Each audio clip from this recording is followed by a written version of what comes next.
আমি অশোক সরকার, সরকার এগ্রিকালচারের পক্ষ থেকে আপনাদেরকে স্বাগতম। আপনারা দেখতে পাচ্ছেন আমার বাগানে জঞ্জাল মুক্ত, পরিষ্কার পরিচ্ছন্ন, আগাছা মুক্ত করে আমি সংরক্ষণের কাজ এবং নতুন করে যে সমস্ত আমার ফল এবং সবজির যে পরিচর্যা শুরু করে দিচ্ছি এই শীতের মরশুমে।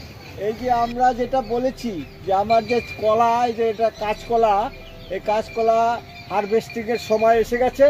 এরকম আমার 200 কলা গাছে কলা এখন এই মুহূর্তে ঠেকো দিতে হবে। এই বাঁশ দিয়ে দড়ি দিয়ে বেঁধে ঠেকো না দিলে এই গাছগুলো নষ্ট হয়ে যাবে, ঝড়ে বৃষ্টিতে পড়ে কলাগুলো নষ্ট হয়ে যাবে।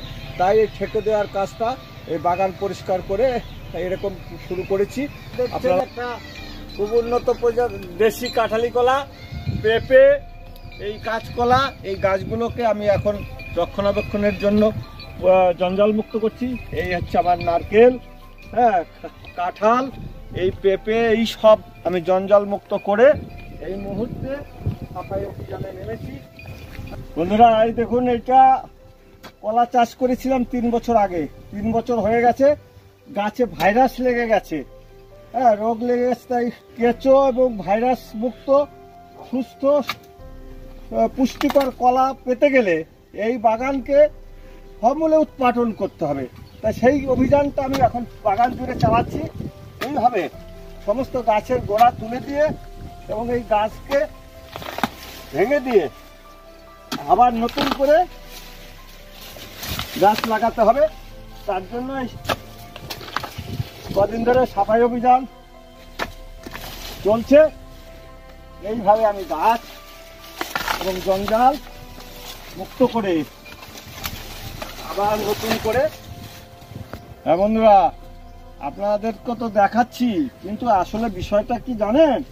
এই যে দেখুন, এই যে আগাছা ভর্তি বা কলা গাছ, একাধিক কলা গাছ, 20-30টা যদি কলা গাছের চারা থাকে মূল গাছের সাথে, তাহলে না হবে কলা, না হবে এই যে আমার যে ফলের গাছগুলো অনেক দামি এবং উন্নত প্রজাতির গাছ লাগিয়েছি, সেই গাছগুলোকেও এই আগাছা বা কলার যে উচ্ছিষ্ট অতিরিক্ত কলার চারায় নষ্ট করে দেবে। আমার কোনোটাই লাভজনক হবে না। না পাবো ভালো কলা, না পাবো ভালো কাঁঠাল, না পাবো ভালো নারকেল। তাই এই অত্যাধিক কলার চারাগুলোকে তুলে ফেলে পরিষ্কার পরিচ্ছন্নভাবে আমাকে একটি গাছের সাথে, মূল গাছের সাথে, যেমন কলা রয়েছে, এর সাথে 2টো চারা রাখবো, বাকি সব পরিষ্কার করে দেবো। এবং এই আগাছাগুলো দিয়ে কি করব? এই আগাছাগুলোকে টুকরো টুকরো করে কেটে বাগানের যে অতিরিক্ত ঘাস, লতা পাতা এই এক জায়গায় রেখে আমি ওয়েস্ট কম্পোস্ট দিয়ে, ভারত সরকারের কৃষি বৈজ্ঞানিকরা যে জীবাণু কীটাণুগুলো গোবর থেকে তৈরি করেছে, সেই কীটাণু জীবাণু দিয়ে আমার এই বাগানের ওয়েস্ট কম্পোস্ট সেটাকে সংমিশ্রণ করে জৈব সার তৈরি করে এই বাগানেই আমি আবার ফুলে ফলে পরিপূর্ণ করে ফেলবো। আমার কোনো অতিরিক্ত পয়সা খরচা হবে না এবং আমার দেশের চাষি, ক্রেতা এবং সাধারণ মানুষ সবাই সুস্থ জীবন, সুস্থ ফল, ভালো ফল পাবে এবং আমরাও জীবাণুমুক্ত বাগান রক্ষা করতে পারবো বিনা বিষে, বিনা সারে, বিনা রাসায়নিকে।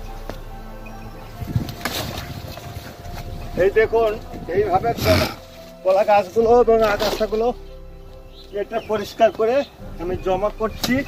হ্যাঁ, এই জমা করা এই গাছগুলোকে দিয়ে আমি কুচি কুচি করে কাটবো, টুকরো টুকরো করে কাটবো, কেটে তারপরে ঘাস লতা পাতা দিয়ে মাটির সাথে গর্তের মধ্যে রেখে আমি এই গাছগুলোকে ওয়েস্ট কম্পোস্ট মিশ্রণ করে গুড় জল দিয়ে আমি চাপা দিয়ে রেখে 1 মাস পর আমি এগুলোকে জৈব সার তৈরি করব।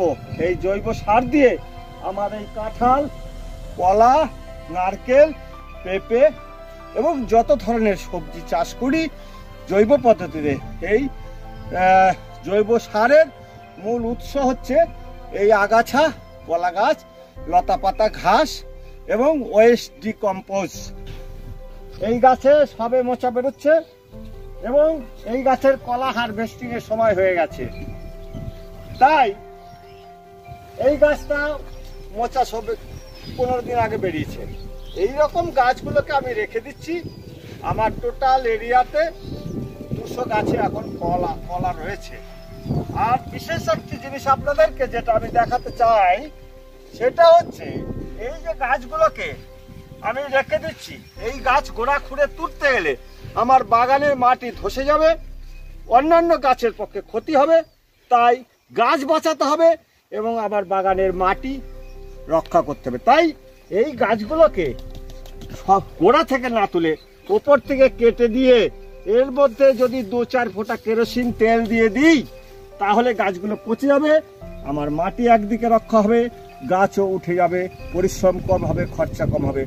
এইভাবে গাছ, ফল এবং বাগান রক্ষার যে আধুনিকতম পদ্ধতি, সেটা হচ্ছে কেরোসিন প্রয়োগ করে এই গাছের গোড়াগুলোকে পচিয়ে দিন এবং মাটিকে রক্ষা।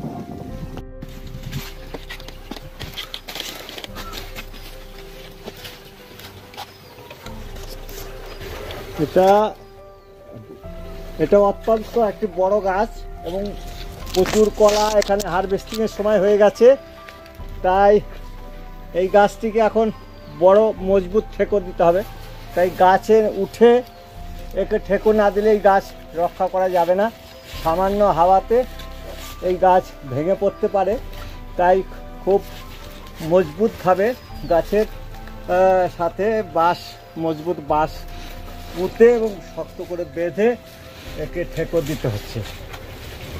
হ্যাঁ বন্ধুরা, সকাল থেকে শুরু করেছি হাড় ভাঙা পরিশ্রমের মধ্যে দিয়ে এই শীতেও রক্ত জল ঘামে পরিণত হয়ে সারাদিনের ক্লান্তি চলে এসছে। এখন আমাদের খাবার টাইমও হয়ে গেছে। আজকের মতো আমার এই সাফাই প্রক্রিয়া, বাগান জঞ্জাল মুক্ত হয়ে গেছে। এই গাছটি একমাত্র এই শেষ গাছ। তাই আপনাদেরকে নমস্কার জানিয়ে আবারও আবেদন করব, আমার সঙ্গে আপনারা যেভাবে ছিলেন, আজকের ভিডিও যদি আপনাদের ভালো লাগে তাহলে লাইক, সাবস্ক্রাইব এবং শেয়ার করার মধ্য দিয়ে, এবং আমার এই কাজের যদি কোনো ভুল ত্রুটি আপনাদের চোখে পড়ে সেগুলো শুধরে দিয়ে আমার দর্শক, আমার সমর্থক হিসাবে আপনাদের কাছে অনুরোধ জানিয়ে বিদায় নিচ্ছি। Bye bye.